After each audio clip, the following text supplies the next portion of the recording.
नमस्कार मित्रांनो आणि मैत्रिणींनो सुद्धा. हे आहे मराठी दर्शन आणि मी आहे डॉक्टर अशोक राणा. देशोदेशीचे भूत नावाची एक लेखमाला दैनिक पुण्यनगरीमध्ये सुरू आहे माझी. दर 15 दिवसांनी एक लेख या मालिकेत येत असतो. मोठ्या प्रमाणात त्या लेखमालेला वाचक वर्ग लाभला आणि त्यामुळे अनेक लोक जे वाचक आहेत ते आवर्जून फोन करत असतात. आज आपण चकवा नावाचा भाग पाहू. नवलाई पावणाई नावाचा लेख येऊन गेला नुकताच, पण चकवा नावाचा लेख यायचा आहे.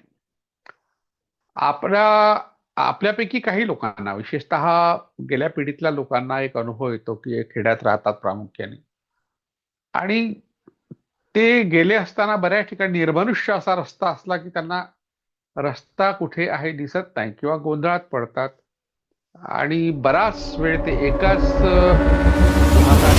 परिसरात घुटमळत राहतात. परत परत त्याच जागी येतात, त्यांना काही रस्ता दिसत नाही. असं जेव्हा घडतं तेव्हा मग ते सांगतात की मला चकवा लागला होता. चकावणे म्हणजे भुलवणे, या अर्थाची कोणतीतरी एक शक्ती आहे आणि विशेषतः ते भूत आहे असा एक समज आहे.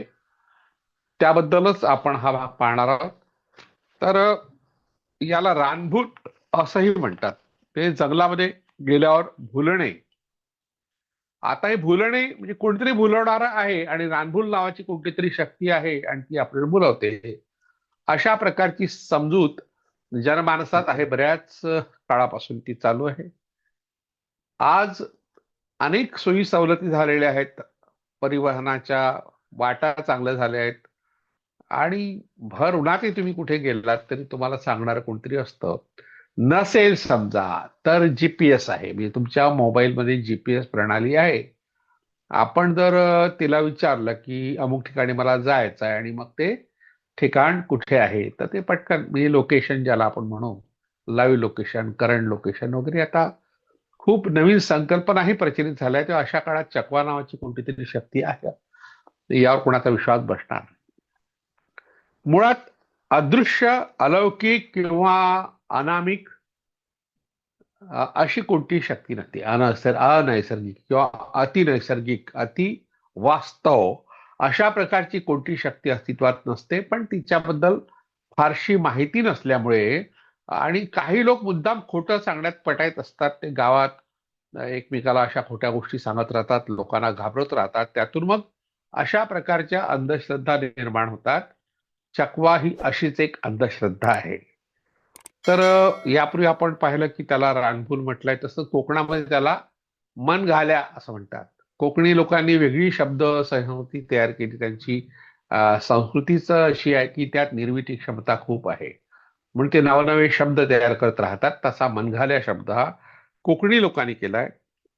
म्हणजे प्रवास करताना होणारी दिशाभूल, रानभूल. रानातून तुम्ही भर दुपारी निघालात बाध्यांनीच्या वेळेस, तर अशा वेळेस ती घडते, रानभूल घडते, असा एक समज आहे. अर्थात ही एक अंधश्रद्धा सुद्धा आहे आणि विशेषतः असं कोणाच्या बाबतीत घडलं असेल व्यक्तिगत, तर तो भ्रम आहे, भ्रमाचा प्रकार आहे. भ्रमाचे खूप प्रकार आहेत, त्यातला हा एक प्रकार आहे. या प्रकाराला भ्रमाच्या भाषेत सांगायचं तर दृष्टीभ्रम म्हणतात. म्हणजे दिसतं पण ते भलतंच दिसतं. जसं आपण उन्हाळ्यात रस्त्यावर चालत असो, गाडीवर असो, प्रामुख्याने गाडीत आपण बसलो असो, फोर व्हीलर असेल, टू व्हीलर असेल, तर आपल्याला त्या डांबरी रस्त्यावर बरेचदा पाणी असल्याचा भास होतो. आपण पुढे जात राहतो, तसं पाणी पुढे पुढे सरकत राहतं. अर्थात पाणी नसतंच, तो भासच असतो. त्याला दृष्टीभ्रम म्हणतात. आणि या दृष्टीभ्रमातून मृगजळाची संकल्पना आली. मृगजळाच्या मागे हरिण धावतं, धावून धावून थकून जातं. वाळवंटात सुद्धा अशा प्रकारचे भ्रम होतात. त्यामागे सूर्यकिरणांचं जे उष्णतामान आहे ते कारणीभूत आहे. परावर्तित किरणं अशा तऱ्हेने पाण्याचा आभास निर्माण करतात आणि मग मृगजळ म्हणून आपण फसतो. असं वाटतं पाणी आहे, पण पाणी नसतं. हा जसा दृष्टीभ्रमाचा प्रकार आहे, तसाच चकवा हा एक दृष्टीभ्रमाचा प्रकार आहे. दृष्टीभ्रमासाठी इंग्रजीमध्ये ऑप्टिकल इल्युजन्सचे जे प्रकार आहेत, इल्युजन म्हणजे भ्रम. संभ्रम हा शब्द आपण ऐकलाय, पण भ्रम जे होतात ते मेंदूतील काही उलाढालीमुळे, काही घडामोडी घडत असतात आपल्या मेंदूमध्ये, रासायनिक असंतुलन निर्माण होतं, त्यामुळे सुद्धा अशा प्रकारचे भ्रम होत असतात. तर हा भ्रमाचा प्रकार आहे मानसशास्त्रीय दृष्ट्या. आणि मानसशास्त्राचीच माहिती धड आपल्याला नाही आहे, किंवा मानसशास्त्रावर आपला अनेकांचा विश्वासच नाही आहे, अशा प्रकारे काही विज्ञान असू शकतं, किंवा विज्ञानामध्ये काही ह्या गोष्टीची माहिती असते असंही वाटत नाही आपल्याला. आणि विशेषतः अशा अदृश्य, अलौकिक किंवा अतिमानवी शक्तीबद्दल विज्ञान विचारच करू शकत नाही, अशी एक गैरसमजूत झालेली आहे.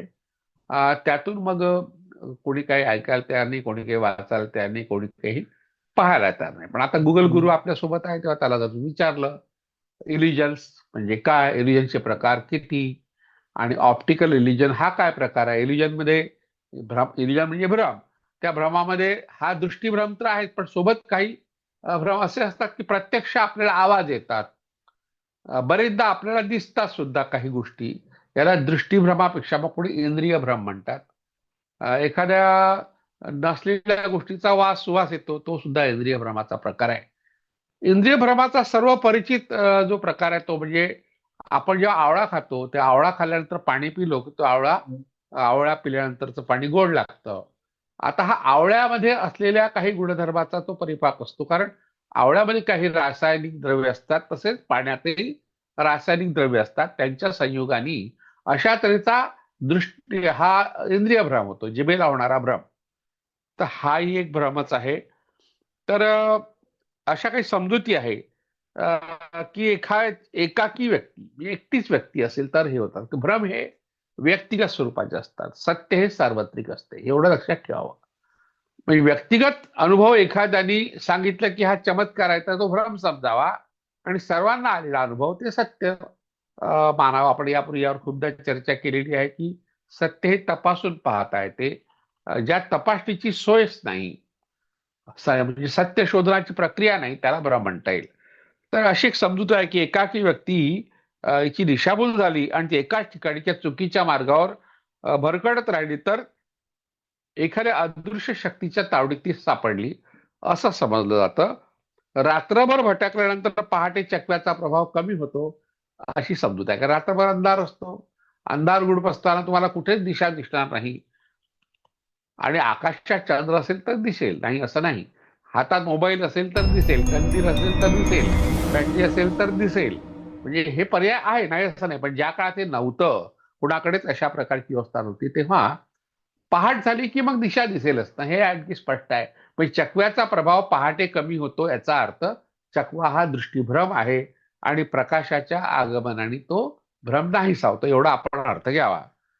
रात्रभर भटकल्यावर अशा तऱ्हेने पहाटे हा भ्रम कमी होतो, आणि मग व्यक्तीला सुटकेचा मार्ग सापडतो, अशी एक समजूत आहे. पण बरेचदा एखादी व्यक्ती त्या चकव्याच्या तावडीत सापडली, तिच्या प्रभावाखाली आली, तर या अवस्थेतून बाहेर निघणं कठीण जातं. याचा अर्थ तो नुसता दृष्टीभ्रम राहत नाही, तो मानसिक विकृतीकडे वळणारा एक प्रकार असतो, आणि त्यामुळे माणसाला निर्णय घेणं शक्य नसतं. निर्णय क्षमता त्याची नाहीशी झाली असते, तर्कबुद्धी नाहीशी झाली असते. अशा प्रकारच्या ज्या समजुती आहेत त्यावर अनेक कथा, कहाण्या, कादंबऱ्या, कविता सुद्धा तयार झाल्या आहेत. तसाच एक सिनेमा सुद्धा तयार झाला चकवा नावाचा. 2004 साली हाच रहस्यपट म्हटलाय. हा प्रकाशित झाला. त्यात जतीन सतीश वागळे यांनी या चित्रपटाचं दिग्दर्शन केलं असून अतुल कुलकर्णी, दीपा परब, सुहास पळशीकर आणि मुक्ता बर्वे हे त्यातले प्रमुख कलाकार होते.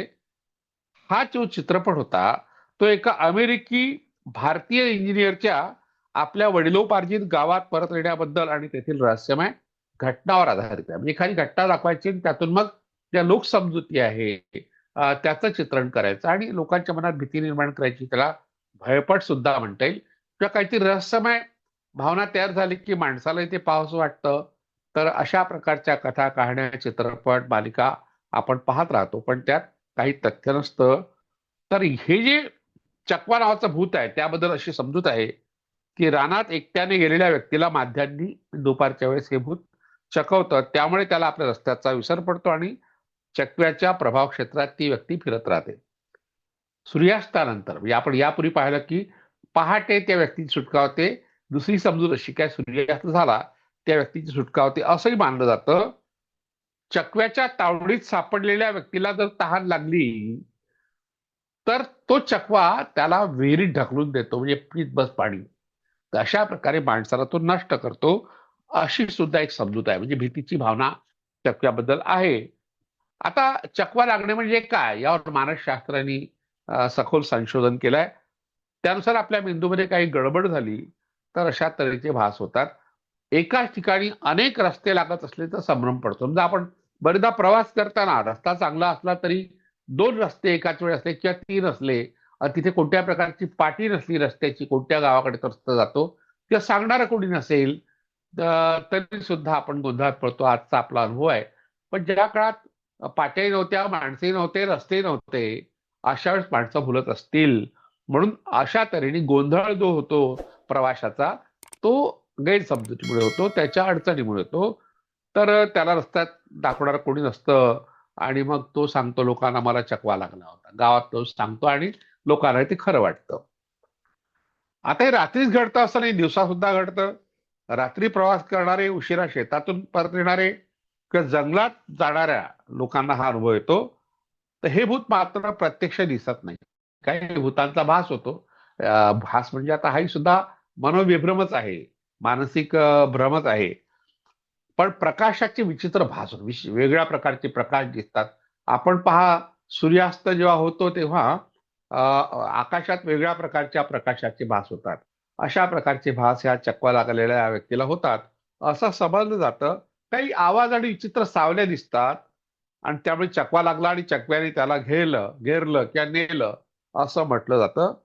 ज्या लोककथा आहेत चकव्या संबंधीच्या, त्या कथांमध्ये चकव्याने गोल गोल फिरवलं, रात्रभर चकवा लागलेली व्यक्ती भटकत राहिली आणि सकाळी तिला रस्ता सापडला असं सांगितलं जातं. म्हणजे अंधारातून बाहेर निघालं तर माणसाला दिशा मिळते असा साधा अर्थ होतो. पण कथा सांगणारा तसा काही सांगत नाही, तो रहस्यमय पद्धतीने सांगतो. चकवा नावाचा एक पक्षी सुद्धा आहे. तो शेतात, नदीकाठी किंवा माळावर आढळतो. त्याचा आवाज डिडू पिटियू किंवा चकवा चकवा असा वाटतो, म्हणून त्याला चकवा हे नाव पडलं. हा पक्षी जमिनीवर घरटं करून करून अंडी घालतो. त्याच्या घरट्याजवळ कोणी गेलं तर तो माणसाला चकवण्यासाठी ओरडत, पंख पसरत दूर नेऊन आपल्या अंड्यांचं रक्षण करतो. त्यामुळे त्या पक्षाच्या वागण्यावरून त्याला चकवा हे नाव पडलं. म्हणजे फसवणूक करणे, अ, दिशाभूल करणे या अर्थाचा हा शब्द आहे. काही लोककथा ज्या आहेत भूतांचा प्रकार म्हणून चकव्याकडे पाहतात. तर हा जो भूत आहे तो वाट चुकवतो, मृगजळ दाखवतो, डोंगरावर फिरवतो, हे या भूताचं एक वैशिष्ट्य त्या लोककथांमधून सांगितलं जातं. माणूस गोंधळला की त्याची जी स्थिती होते त्यावरून त्या भूताची संकल्पना रूढ झाली असावी हे यातून स्पष्ट होतं. मन स्थिर झालं, भानावर आलं तर मात्र त्याला योग्य मार्ग सापडतो. म्हणजे हा मनाचा गोंधळ आहे.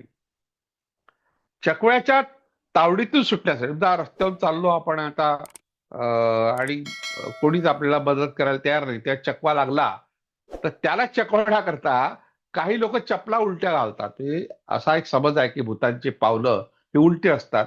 मग त्या चकव्याला वाटलं हेच भूत आहे, तर मग तो सुद्धा त्याला लागत नाही अशी समजूत असावी. म्हणजे कोणत्या समजुती केव्हा रूढ होतील आणि त्याला अगदी स्थिर असं रूप केव्हा प्राप्त होईल हे काही सांगता येत नाही. लोकांच्या मानसिकतेवर अवलंबून आहे. तर काही लोक मग चकवा लागला म्हणून खाली बसून देवाची प्रार्थना करतात, जप करत राहतात. त्यामुळे चकवा गोंधळून जातो आणि मग त्यातून तो सुटतो, ती व्यक्ती सुटते, अशी ही एक समजूत आहे. या समजुतीवर आधारित काही लोककथा आहेत. त्यातल्या एका कथेचा आपण या ठिकाणी परामर्श घेऊ.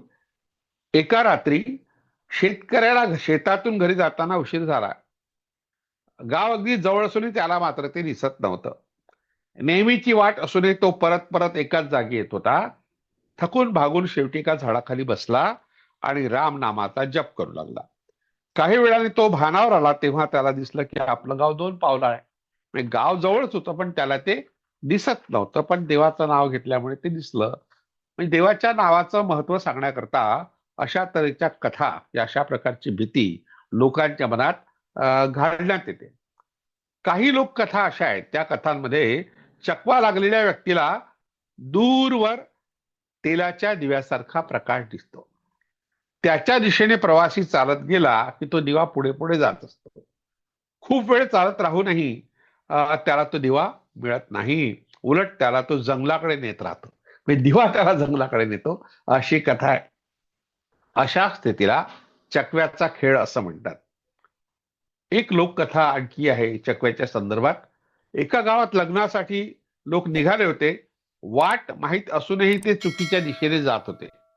रात्रभर फिरून शेवटी ते थकले, एकाच जागी बसले. तेव्हा एका वृद्ध गृहस्थाने त्यांना सांगितले की आपण देवाचे नाव घेऊ.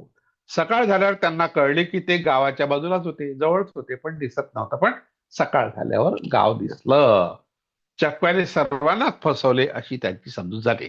वासी याही ठिकाणी अंधार आहे आणि उजेड आला की मग गाव दिसतं, सरळ सरळ आहे, पण सगळ्यांनाच फसवलं चकव्यानी. अशा प्रकारचा एक लोकांच्या मनात येतो आणि ते पसरत राहतात. चकव्याच्या तावडीतून सुटण्यासाठी काही राम, हनुमान, काली माऊली की आपलं जे ग्रामदैवत असेल त्याचं आपण नामस्मरण केलं तर चकवा जातो. चकवा लागल्यावर जमिनीची थोडी माती उचलून डोक्यावर टाकावी. आपल्या आराध्य देवतेला माझा योग्य मार्ग मला दाखव अशी प्रार्थना करावी, अशी एक समजूत आहे. हनुमान चालिसा म्हणावा. म्हणजे हनुमान चालिसाबद्दल जास्त लोकांना विश्वास आहे. भूत पिशाच निकट नाही आवे, महावीर जब नाम सुनावे, असं. किंवा मग महात्मा गांधींच्या लहानपणच्या आठवणीतली गोष्ट आहे की त्यांना एका अशाच अंधाऱ्या रात्री फिरताना एका सावलीने घाबरून टाकलं. त्याला वाटलं की भूत आहे. मग त्यांनी रामरक्षा स्तोत्र म्हटलं आणि ती सावली नाहीशी झाली. असे अनेकांचे अनुभव आहे. प्रत्येक जण ते लिहून काढले तर एक कथा तयार होऊ शकते, अनेक कथा होऊ शकतात. हनुमान चालिसा म्हणा की ओम हम हनुमते नमः मंत्र म्हणावा. हनुमान हा भूत पिशाच्यांच्या पासून आपल्याला दूर ठेवतो, अशी एक समजूत त्यामागे आहे. ग्रामीण भागात चकव्याच्या काही ओव्या आहेत. जसं आपण अभंग ओव्या म्हणतो, जात्यावरच्या ओव्या असतात, स्त्रिया गातात. तशाच चकव्याच्याही ओव्या आहेत. त्या चकवा चकवा दूर जा, वाट दाखव घरी जा. ओवी म्हटल्यावर चकवा सुटतो, अशी एक समजूत आहे. आपल्या जवळचे थोडे पाणी शिंपडले जमिनीवर की भूमातेच्या कृपेने चकवा सुटतो, अशी एक समजूत आहे. या सर्व समजुती अंधश्रद्धेवर आधारित आहे. अर्थात त्या गैरसमजुती आहे, अंधश्रद्धा आहे. त्यामुळे आपण यावर विश्वास ठेवता कामा नये. जगात कोणत्याही प्रकारची अतिमानवी शक्ती अस्तित्वात नाही, अलौकिक शक्ती अस्तित्वात नाही. आणि ज्यांना अशा तऱ्हेचा अनुभव असेल तो भ्रम असतो. तो दृष्टीभ्रम असेल, इंद्रिय भ्रम असेल, आणखी भ्रमाचे अनेक प्रकार आहेत. भ्रमाच्या प्रकारावर आपण केव्हा तरी स्वतंत्रपणे माहिती पाहू. या ठिकाणी आपण एवढंच लक्षात ठेवा की चकवा हा दृष्टीभ्रम आहे. लोकसमजुतीमुळे तो दृढ झालेला आहे. तो नाहीसा करायचा असेल तर आपल्याला चकव्याबद्दलची माहिती असणं आवश्यक आहे. अर्थात चकव्याबद्दल प्रबोधन करणं आवश्यक आहे. त्यासाठी आपण हा भाग या ठिकाणी घेतला आहे.